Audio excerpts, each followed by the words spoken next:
মধ্যরাত ৮:৩০ ঘরে সারাদিন প্রহরীর তপ্ত রোদে শরীর জ্বালা পোড়া করলো। এখন বড় সন্ধ্যায় ঠান্ডা নেমেছে। এরকম শীতল আবহাওয়া জাঙ্কুকের মতো মেজাজি মানুষের মেজাজ ঠান্ডা করতে সক্ষম হলো না। রুক্ষ হাতে সে কখন থেকে স্টিয়ারিং চেপে ড্রাইভ করছে। সে চল শক্ত হয়ে আছে, ডান হাতে জল জল করছে তাজা রক্তের কাটা দাগটা। এই কাটা জায়গায় রক্ত পড়া বন্ধ হয়েছে কিনা সেটা বুঝতে পারছে না পাশের সিটে বসে থাকা সিউজন। ভাইয়ের পাশের সিটে অপরাধী হয়ে বসে আছে সিউজন, আর পেছনে বসে আছে ইয়োনো। জাঙ্কুক তো প্রচুর রেগে আছে, আবার মেজাজ হারিয়ে আবার অ্যাক্সিডেন্ট করে বসে। সিউজন ভাইয়ের হাতে কাটা দাগের দিকে তাকিয়ে আছে। তখনকার অফিসের পরিপাটি জাঙ্কুক খানা নেই, সে এখন উগ্র ভিলেন টাইপের হয়ে গেছে। সিউজন শুকনো ঢোক গেলায় ভরার্থ চোখে আওড়ালো জাঙ্কুকের বাম হাতের দামে রোলেক্সের ঘড়িটার দিকে। কাজ ভেঙে তেতলে গেছে ঘড়িটা, আর সেই ভাঙা কাজ জাঙ্কুকের হাতে শিরায় শিরায় ঢুকেছে। সিউজনের বেশ মায়া হলো বড় ভাইয়ের জন্য। ওর জন্য তোর ভাইয়ের এই অবস্থা। আজকে যদি জাঙ্কুক সঠিক সময়ে না যেত তাহলে হয়তো সিউজনের মৃত্যু হতো, অথবা শত্রুরা তাকে ভয়ঙ্কর ভাবে আহত করে রাস্তায় ফেলে আসতো। সিউজনের সারা শরীরে টুকিটাকে অনেক জায়গায় কেটে গেছে। সে অপরাধী নিয়ে দীর্ঘশ্বাস ফেলল। মূলত রাজনৈতিক শত্রুতা ধরেই সিউজনের উপর আক্রমণ করা হয়েছিল। বংশ পরম্পরায় সিউজনের পরিবারের সকলেই রাজনীতির সাথে জড়িত। বলতে গেলে বাপ দাদা বড় বাবা সকলেই রাজনীতি করতো। হিসেবে জাঙ্কুকও জড়িত। সিউজন জড়িত আছে, তবে অল্প একটু, বেশি না। সিউজন বেশিরভাগ সময় দেশের বাইরে থেকে পড়াশোনার জন্য পেশায় সে একজন ডাক্তার। এবার ডাক্তার ইন্টার্নশিপ করেছে সে। দেশে যখন আসে তখন বাবা মা ভাইয়ের কাছে দৌড়াদৌড়ি করে তার দিন কাটে। ভাই, তোমার কাটা হাতে এখনো রক্ত পড়ছে, ব্যান্ডেজ করা দরকার। তুমি গাড়িটা ইয়োনোকে চালাতে দাও, আমি তোমার হাতে ব্যান্ডেজটা করে দেই। সিউজনের কথায় জোরে ব্রেক কষলো জাঙ্কুক। হঠাৎ এভাবে ব্রেক কষার কারণে সিউজন ইয়োনো দুজনে সামনের দিকে ঝুঁকে পড়লো। এরপর শক্ত গলায় ওদের দুজনকে বের হতে বললো। ইয়োনো তো ভয়ে একদলা থুতু বুকে গিলে নিল। জানটা তার হাতে এসে পড়েছে। মানে কি হয়েছে ভাই, বের হবো কেন? I said both are out now. ভাই ইয়োনো চলে যাক, আমি থাকি না তোমার সাথে। No, never out. এরপর দুজনে গাড়ি থেকে নেমে যায় আর দেখে জংসুকের বাড়ির গেটের সামনে এসে পড়েছে। বিয়ে বাড়ির হইচই গান বাজলো। এরপর ইয়োনো আর সিউজন দুজনে বাড়ির ভেতরে চলে যায়। জাঙ্কুক তখনও জেদ ধরে গাড়ির ভেতরে বসে আছে, অপেক্ষা করছে নিজের জেদ কমার জন্য। গরম মেজাজ নিয়ে বিয়ে বাড়িতে প্রবেশ করলে এরকম মানুষ দেখলে আরো মেজাজ খারাপ হয়ে যাবে। এই মুহূর্তে ভুলো এসব বিয়ে ঝামেলায় আসতে চায় না সে। তার বউটা যদি আজকে এই বাড়িতে না থাকতো তাহলে জাঙ্কুক এখানে কখনোই আসতো না। বউটার জন্য এই বাড়িতে মনটা পড়ে আছে তার। বেহায়া মন আর বেহায়া বউ দুটোই তার কথা শোনে না। জাঙ্কুক পর ভারী শ্বাস টেনে নিজের রাগ কমানোর চেষ্টা করলো, কিন্তু ব্যর্থ হলো।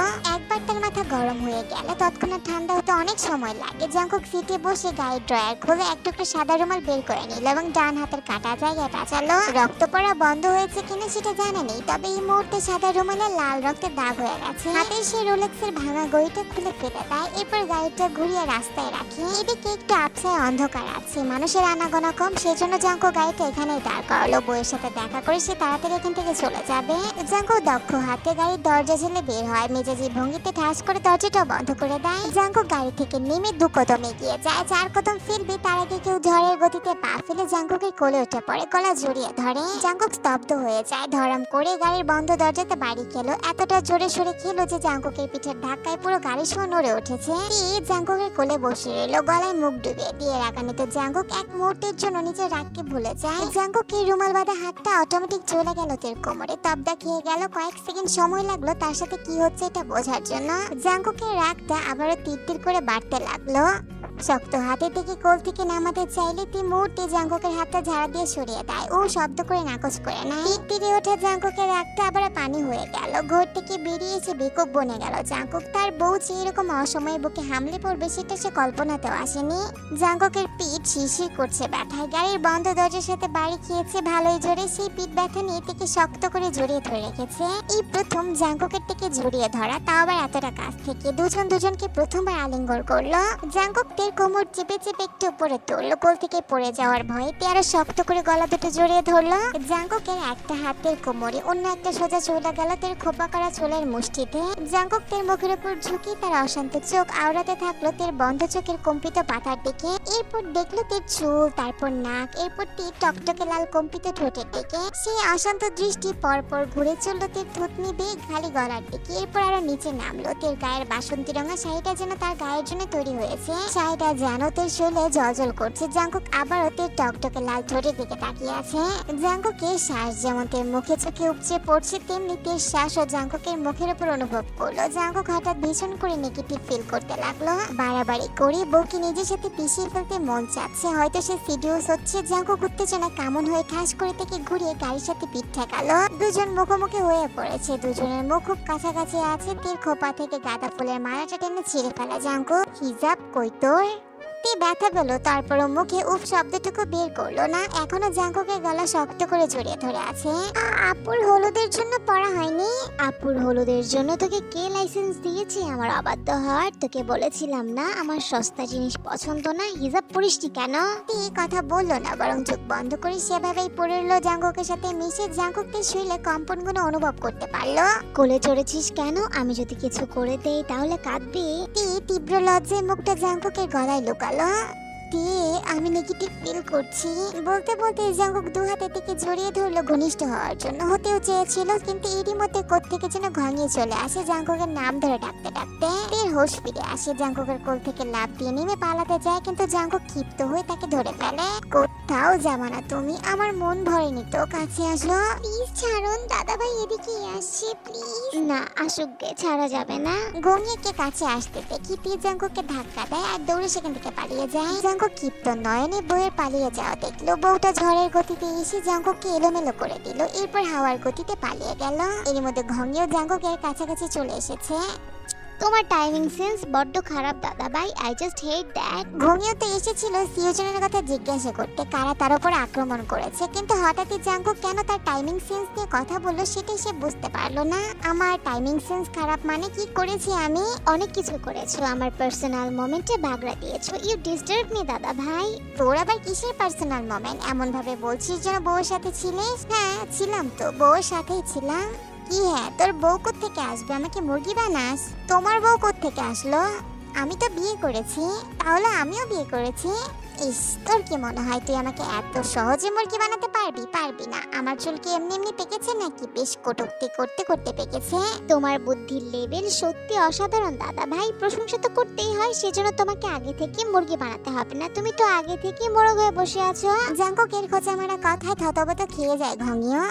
তাহলে তোর বউটা কি শুনি? এই বাড়িতে সব থেকে সুন্দর নারীটি আমার বউ। এবার সরো সামনে থেকে। এই বাড়ির সব থেকে সুন্দর নারী? সর্বনাশ, জাঙ্কুক তুই কি আমার বউর উপর নজর দিয়েছিস নাকি? তোমার এমন বুড়ি বউর প্রতি আমার কোনো ইন্টারেস্ট নেই দাদা ভাই, তোমার থেকে সুন্দর বউ আমার আছে। এবার সরো, বউর কাছে যাব। আরে শোন না, কোথায় যাচ্ছিস আমাকে বলে যা প্লিজ দাদা ভাই, আমি বিরক্ত হচ্ছি।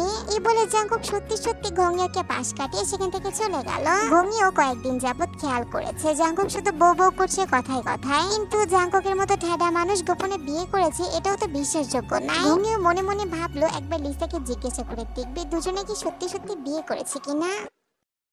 আজ বাতাসের তোড়ে শুধু প্রেমময় গন্ধটাই বাসলো। দৃষ্টিতে মিলল মিলন। জাঙ্কুক ধূপধাপ পায়ে ছাদে উঠে পড়লো। নীরব দৃষ্টি চেয়ে খোঁজ করতে লাগলো। এত ভিড়ের মানুষের মধ্যে থেকে আশেপাশে কোথাও দেখতে পেল না। কপাল কুঁচকে আসে তাই। জাঙ্কুক সবে মাত্র ফ্রেশ হয়ে এসেছে, তবে গায়ের পোশাকটা পাল্টায়নি। বউটা চলে গেলে সেও চলে যাবে নিজের বাসায়। জাঙ্কুক এবার কপাল কুঁচকে ছাদের এক কোনায় সফট ড্রিঙ্কের এরিয়াতে চলে গেল। লেমন জুসের গ্লাসটা হাতে নিয়ে চুমুক বসালো আর ব্যস্ত চোখে থেকে খুঁজতে লাগলো। কিছুক্ষণ পর তীর দেখে মিলল সিঁড়ি পেয়ে ইরেনার সাথে এসেছে। জাঙ্কুক তখন তীর চুল খুলে দিয়েছিল, তে আবার খোপা করেছে আর চুলের মধ্যে লাল টুকটুকে গোলাপ গুজিয়ে দিয়েছে। জাঙ্কুক বুঝলো তার বউ আবারও পরিপাটি হয়ে এসেছে।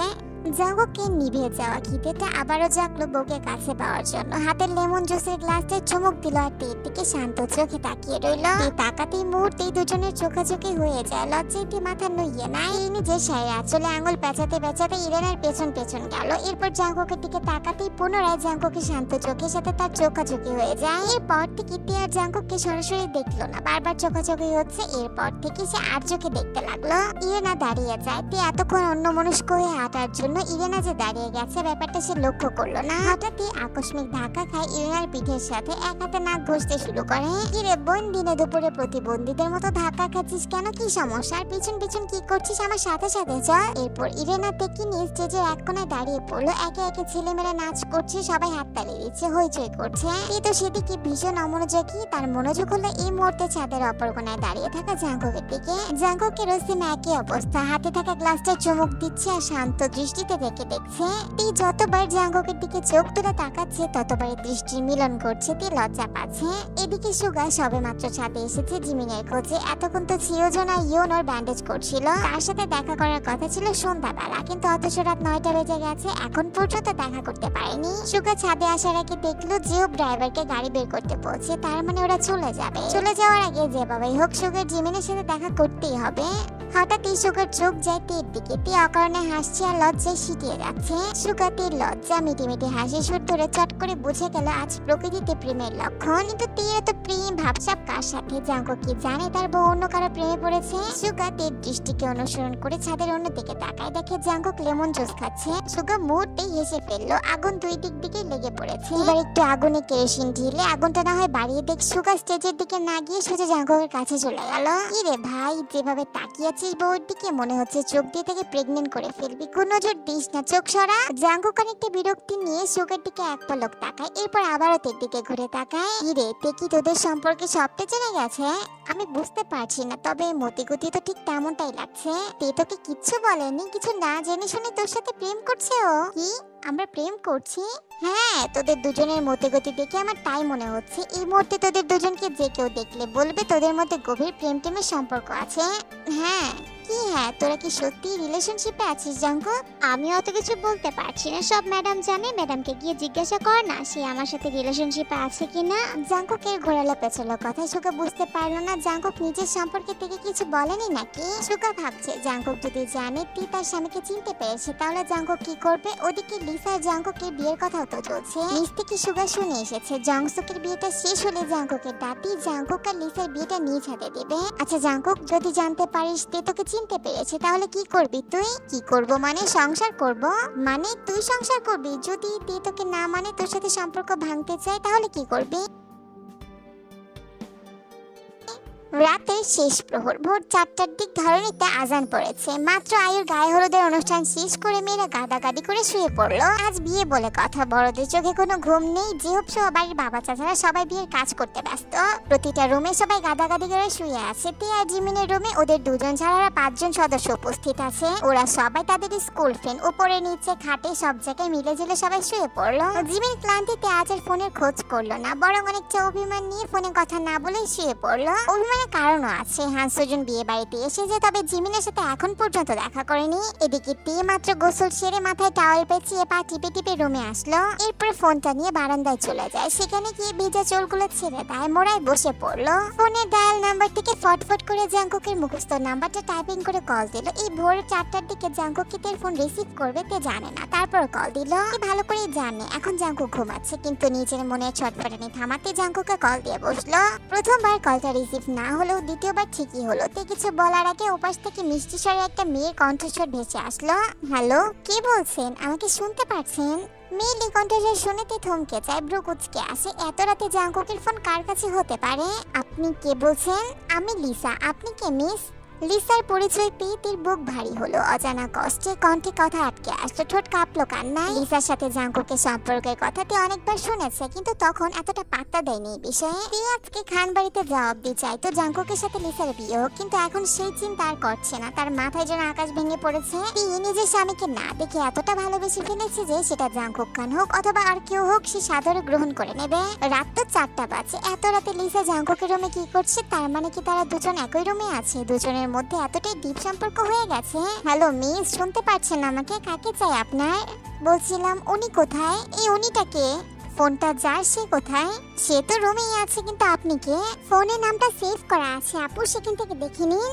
ফোনে তো বেয়াদব বউ নামে নাম্বারটা সেভ করা, কিন্তু জাঙ্কুক খানের তো এখনো বিয়েই হয়নি, আমি তার ফিয়ন্সে। তাহলে আপনি কে? লিসার বাকি কথা শোনার আগে টুট করে ফোনটা কেটে দিয়েছে। লিসা তো সত্যি বলছে, জাঙ্কুক আর লিসার বিয়ে নিয়ে অনেকবার খানবাড়িতে কথা বলতে শুনেছে, কিন্তু এখন তার বুক কাঁপছে, হাহাকার করে জ্বলছে তার মনতে। হঠাৎ করে যেন কিছুই ভালো লাগছে না, অসহ্য লাগছে। মাথা ঝুঁকে ধোয়াতে মুখ ঢেকে নিঃশব্দে ফুপিয়ে পড়লো। এখন নিজেকে খুব তৃতীয় পক্ষ মনে হচ্ছে। দুটো সম্পর্কের মানুষের মধ্যে তাকে তৃতীয় ব্যক্তির ভূমিকা পালন করতে হচ্ছে। এর মনে হওয়ার পেছনে কারণ আছে। এই ভোরে জাঙ্কুকের ফোন কেন লিসার কাছে থাকবে? তারা দুজনকে একই রাত্রে একসাথে যাপন করছে নাকি? জাঙ্কুক খান কি দুই নৌকা পা দিয়ে চলার মানুষ নাকি? বউ রাখবে আবার গার্লফ্রেন্ডও চালাবে? জাঙ্কুক যদি লিসাকে বিয়ে করতে চায় তাহলে তের কোনো ক্ষমতা নেই তাকে ঠেকানো। তাছাড়া লিসার সাথে জাঙ্কুককে বেশ ভালো মানায়। লিসা দেখতে উঁচু, অনেক সুন্দর, জাঙ্কুকের হাইটের সাথে খুব ভালো যায়। তার সব থেকে বড় কথা, তে মধ্যবিত্ত পরিবারের একমাত্র মেয়ে। লিসার মতো ধনী পরিবারের মেয়ে নয়। জাঙ্কুক খানের বংশ স্টেটাসের সাথে লিসার মতো মানুষকে মানায়। তাছাড়া তে জীবনে সবাইকে ক্ষমা করবে, কিন্তু এমন কোনো লোককে কখনোই গ্রহণ করবে না যে শরীরে তাড়নায় অন্য নারীকে ছুতে চায়। এই জাঙ্কুককে কখনো গ্রহণ করবে না যদি লিসার সাথে রাত কাটানোর ঘটনাটা সত্যি হয়। পরের দিন বাড়ি ভর্তি অনুষ্ঠান, মানুষজন থাকলো, তের মনটা খারাপ। সে চুপ করে বসে আছে। খুব সুন্দর করে আয়ু আর জংসুকের বিয়েটা হয়ে যায়। তে আর জিমিনিকে আয়ুর সাথে পাঠানো হয়। রাত তখন 9টা পেরিয়ে 10টার ঘরে। জংসুকের 3তলা বাড়িতে মেহমানের ঠাসা। বাড়ির বড়রা নিচতলায় খাবারের তদারকি করছে। তে আর জিমিন এতক্ষণ আয়ুর সাথেই ছিল, এখন জংসুকের বোনের সাথে দোতলায় চলে গেছে। সারাদিনও তীর জাঙ্কুকের সাথে দেখা মেলেনি। সুগার কাছ থেকে শুনেছে বিয়ে বাড়িতে সে আসেনি, তার এসব পছন্দ না। মেয়েরা সবাই ট্রুথ এন্ড ডেয়ার খেলবে বলে ঠিক করলো, সেটা খেলতেও লাগলো। তখনই ড্রয়িং রুমে প্রবেশ করলো জাঙ্কুক, সিউচান আর সুগা। খেলার নিয়ম অনুযায়ী বোতল যার দিকে পড়বে তাকে প্রশ্ন করা হবে, সে উত্তর দিবে। তে বোতল ঘোরানোর পর সেটা জাঙ্কুকের দিকে পড়েছে। আরে বোতলটা তো কারো দিকেই পড়েনি, তে তুমি আবার ঘোরাও। এখন তোমার ভাইয়ের টার্ন আপু, বোতল তার দিকেই ঘুরেছে, তাকেই উত্তর দিতে হবে। আরে এসব কি বলছো? তে জাঙ্কুক ভাই কি আমাদের সাথে খেলছে নাকি? বোতল ঘুরলেই হলো নাকি? না, ওনার দিকে পড়েছে, ওনাকেই উত্তর দিতে হবে। এখন বলেন, কাল রাতে কোথায় ছিলেন আপনি? এই প্রশ্ন করার ধরন এরকম, প্রশ্নের থেকে কৈফিয়ত চাইছে বেশি। সবাই ভয়ে থতমত খেয়ে যায়। জাঙ্কুক খানকে কেউ প্রশ্ন করবে, সে কৈফিয়ত দেবে, এটা সম্ভব না। নীরবতা ভেঙে জাঙ্কুক সবাইকে অবাক করে বলে, রাতে আমি আমার বাড়ি ফিরে গিয়েছিলাম। আপনার সাথে কে ঘুমিয়েছিল? আমার সাথে ইয়োনো ছিল, আর আমি একাই ঘুমিয়েছিলাম। আহা কি প্রেম! এটুকু বলে সুকা হাসতে থাকে। জাঙ্কুক চোখ বড় বড় করে সুকার দিকে তাকায়। রাতের বেলায় ফোন কোথায় ছিল আপনার? কেন? ইয়োনোর কাছে ছিল। মিথ্যে কেন বলছেন? আরে জাঙ্কুকের ফোনটা রাতে আমার কাছে ছিল, ইয়োনো দিয়েছিল, এরপর আমি লিসাকে দিয়েছিলাম রাখতে। জাঙ্কুককে ঘিরে তে সকল ভুলগুলো মুহূর্তে ঝরঝর করে ভাঙা কাচের মতো ভেঙে গেল। উজ্জ্বল আলোর মতো চকচক করে উঠলো তের মুখশ্রী। বোন রে, তুই এবার থাম আর আকাশ না। জাঙ্কুক ভাইরে, তুই তো ট্রুথ আর ডেয়ার কোনোটাই নিতে দিলি না। তার আগেই তুই গোয়েন্দার মতো প্রশ্ন শুরু করে দিয়েছিস। আরে ভাই, ট্রুথ নিলেও তো একটা প্রশ্ন করা হয়, এতগুলো প্রশ্ন কি করে? তুই আসামির মতো জেরা কেন শুরু করেছিস? এর বোতল রাউন্ডের মধ্যে হঠাৎ লিসা আসলো ট্রেতে করে 3টা গ্লাসে পানি নিয়ে। সেখান থেকে পানি নিয়ে 3জন ছেলে খেয়ে নিল। মুহূর্তে তের মনটা খারাপ হয়ে যায়। জাঙ্কুক পানি খেয়ে গ্লাসটা ট্রেতে রাখতে রাখতে তের অন্ধকার মুখটা পরখ করে নেয়। রাত প্রায় 12টা ছুঁই ছুঁই। ক্লান্তিতে সবাই সকাল সকাল শুয়ে পড়েছে। তেতে থাকার ব্যবস্থা করা হয়েছে আয়ুদের পাশের রুমে। বিগত কয়েকদিনের ঝামেলার জন্য সবাই তাড়াতাড়ি শুয়ে পড়েছে। ওনাটা মাথায় জড়িয়ে নেয়। উদ্দেশ্য হলো 3তলায় উকি মারবে। তে শুনেছে জাঙ্কুক 3তলায় থাকে। মনে মনে একটা বুদ্ধি বের করলো, সে 3তলায় যাবে ইরানাকে খোঁজার জন্য। ইরানা তাকে মেসেজ করেছে 3তলায় যাওয়ার জন্য। এরপর তে আস্তে আস্তে 3তলায় উঠে গেল। প্রতিটা রুমের দরজা আপানো। তে ভালো করেই জানে ইরানা কোন রুমে থাকে, আর তে এটাও জানে জাঙ্কুকও কোন রুমে থাকে। তে ভাবলো ইরানার রুমে যাওয়ার আগে জাঙ্কুকের রুমে একবার উকি মারবে। লোকটাকে যদি একবার দেখা যায় সেই আশায়। ভাবনা মতো তে জাঙ্কুকের দরজা দিয়ে উকি মারে, তবে কাউকে দেখতে পারলো না। বেশ কয়েকবার উকি মেরেও কোনো সুবিধা করতে পারলো না। তে এবার দরজার ফাঁকে এক চোখ রেখে উকি মারলো। হ্যালো ম্যাডাম, আপনি কি আমাকে খুঁজছেন? জাঙ্কুকের কণ্ঠে চমকে ওঠে। তে ধরফড়িয়ে পেছন ঘুরে তাকাতেই জাঙ্কুকের প্রশস্ত বুকের সাথে মুখ ঠেকে অনাকাঙ্ক্ষিত ভাবে দেয়ালের সাথে বাড়ি খায়। আমি তো ইরেনাকে খুঁজছিলাম, মনে করছিলাম ও হয়তো রুমেই আছে। তো ইরেনাকে কি পেয়েছেন? ইরেনার বদলে আমাকে দিয়ে চলবে না, চাইলে আমার সাথে ঘুমাতে পারেন, আমার বেড কিন্তু পুরাই ফাঁকা। জাঙ্কুকের কথাইতে উত্তর করলো না, শুধু লজ্জা পেল। লজ্জায় সিটিয়ে যাচ্ছে। জাঙ্কুকের দুই পাশে হাত রেখে মুখের কাছাকাছি মুখ নেয়। ম্যাডাম কি জেনে বুঝে আমার কাছে আসেন, নাকি পাগলামো করতে করতে চলে আসেন? বুঝিয়েন কিন্তু ম্যাডাম, আমি ছেড়ে দেওয়ার মানুষ না। আমি তো ইরেনার জন্য এসেছিলাম, ও নেই, আমি চলে চলে যাই। যাবেন কেন ম্যাডাম? আরেকটু থাকেন না, ভালোই তো লাগছে। ইরানি নেই তো কি হয়েছে, আমি আছি সুন্দরী বিয়ানের সঙ্গ দেওয়ার জন্য। এই বলে জাঙ্কুক এমন ভাবে তের গলা বেয়ে নিচে তাকালো যেন তের ওড়নার বেদ করে ভিতরে সবকিছু সে দেখে নিচ্ছে। দেখুন আপনার দৃষ্টি কিন্তু বাজে। আমার দৃষ্টি বাজে বলেই তো আপনাকে নষ্ট চোখে দেখি ম্যাডাম, নয়তো তো ভালো হলে অনেক দূরেই থাকতাম, কাছেই আসতাম না। আমি তো বিবাহিত, আমার তো বিবাহিত মেয়ে পছন্দ, সেজন্য তো আপনাকে পরকীয়ার প্রস্তাবটা দিলাম। ম্যাডাম কি রাজি? না, আপনার মতো সিঙ্গেল ছেলেদের আমার পছন্দ না। সিঙ্গেল কোথায় ম্যাডাম? আপনি আমার পরকীয়ার প্রস্তাবটা অ্যাকসেপ্ট করলেই তো মিঙ্গেল হয়ে যাব, তারপর দুজন মিলে সোজা রুমে। আমার বেডটাও তো খালি, সারা রাত আপনাকে শিখাবো পড়াবো কিভাবে পরকীয়া করতে হয়, এরপর দুজনের শারীরিক এক্সারসাইজও হয়ে যাবে। পরকীয়া মানে বোঝেন তো ম্যাডাম, কি করতে হয় আপনি জানেন তো? জাঙ্কুক এরকম বেফাস ইঙ্গিত মূলত তের নাক মুখ কুচকে অতি লজ্জায় আড়ষ্ট হলো। মাথা নুইয়ে দু হাতে ওড়নাটা চেপে ধরলো। কেমন একটা অস্থিরতা কাজ করছে তার মধ্যে, আর ভেতরটা ভয়ে ধুকপুক করছে। জাঙ্কুকের কথা ইঙ্গিত বোঝার মতো বয়স তের হয়েছে, সে সবটা বোঝে। সরুন, আমি নিচে যাব। ম্যাডাম কি আমাকে ভয় পাচ্ছেন? অল্পতে ভয় পেলে চলবে বলুন? আমার এখনো কত কিছু করা বাকি, আপনার কত কিছু সহা বাকি। আমি আপনার জান খাওয়ার ধান্দায় আছি, আর আপনি জান নিয়ে পালাতে যাচ্ছেন। কথাগুলো বলেই জাঙ্কুক তের সাথে আরো ঘনিষ্ঠ হলো। জাঙ্কুকের স্পর্শ পেতে কেঁপে উঠলো, সর্বাঙ্গ ভয়ে সিটিয়ে গেল। জাঙ্কুক তের কম্পিত শরীরের আজ অনুভব করতে পারলো। নিস্তব্ধ ড্রয়িং রুমে যেন ঝংকার তুললো দুজনের উষ্ণ নিঃশ্বাসের শব্দ। সেই উষ্ণতারা বাড়িয়ে দিল। জাঙ্কুক সুইচ অফ করে দেয়। লাইটের ঘোর অন্ধকারে তৈরি হয়ে গেল ড্রয়িং রুমটি। চমকে উঠলো জাঙ্কুক তের থুতনি ধরে লজ্জায় নুয়ে রাখা মুখটা তুললো। ভয়ার্থতে আরো ভয়ার্থ হলো, শরীর শক্ত করে চোখ মুখ খিচে বন্ধ করে নেয়। মুখোমুখি হওয়ার জন্য জাঙ্কুকের উষ্ণ নিঃশ্বাসের বাতাস তের মুখে অনুভব করতে তে তরতর করে কেঁপে উঠলো। জাঙ্কুক এক হাত বাড়িয়ে তের মসৃণ গালে স্পর্শ করলো, অপর হাতটা নেমে আসলো তের কোমরে। জাঙ্কুক তের মায়াময় মুখটা দেখলো। অবাধ্য মন আর অবাধ্য হলো। জাঙ্কুকের মনে হচ্ছে তার অবাধ্য মন অবাধ্য বউটাকে কাছে পাওয়ার খুশিতে আত্মহারা হয়ে তার বুক থেকে লাফিয়ে না বেরিয়ে যায়। জাঙ্কুকের ঘোর লাগা মন ঠিকরে উঠলো তের তীর তীর করা কম্পিত ঠোঁটের দিকে তাকিয়ে। ঘোর লাগার মতো আসক্ত হয়ে হাতের উল্টো পিঠ ছোয়ালো তের গালে। গালের ওপর পড়ে থাকা চুলগুলো উল্টো হাতের পিঠ দিয়ে সরিয়ে দেয়। শব্দ করে একটা চুমু খায়। জীবনের প্রথম চুমু পেয়ে তে কম্পিত হলো। শরীর শক্ত করে সে যেন নিঃশ্বাস নিতে ভুলে গেছে। আগের বারের মতো অন্য গালে জাঙ্কুক শব্দ করে আরেকটা চুমু খেলো। নিঃশ্বাস আটকে রেখেছে। জাঙ্কুক তের কপালে শব্দ করে চুমু খায়। দু চোখের পাতাও একটা একটা করে চুমু খায়। এরপর জাঙ্কুক তের নাকে নামতে একটি কামড় বসিয়ে দেয়। তের বেগতিক কম্পন বলছে এই মুহূর্তে জাঙ্কুককে সে কতটা ভয় পাচ্ছে।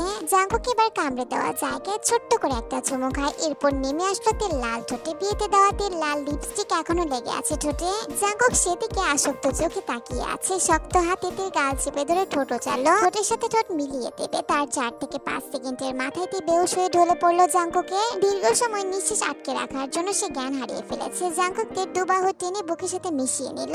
এবার জাঙ্কুকের মেজাজটা বিগড়ে গেল। জীবনের প্রথম চুমুটা সে করতে পারলো না। এই বেয়াদব মহিলা নিজের নিঃশ্বাস আটকে রেখেছে, সেজন্য জ্ঞানও হারিয়ে ফেলেছে। নিঃশ্বাস আটকে কে চুমু খায়, বেহুশ তো হবেই। তীর তীর মেজাজে জাঙ্কুক চট করে থেকে কোলে তুলে নেয়। হাঁটলো বাইরের দিকে। সে আর এক মুহূর্ত এখানে থাকবে না। অন্যের বাড়িতে সে থাকতে পারে না, ঘুম আসে না। শুধুমাত্র বউয়ের জন্যই বাড়িতে এসেছে। বউয়ের জন্যই বাড়িতে এসেছিল, এখন বউকে নিয়ে চলে যাবে। এই বেয়াদব নারীকে সে তার কাছে নিয়ে কোনো গতি করবে, কিন্তু তারপর এখানে আর রেখে যাবে না।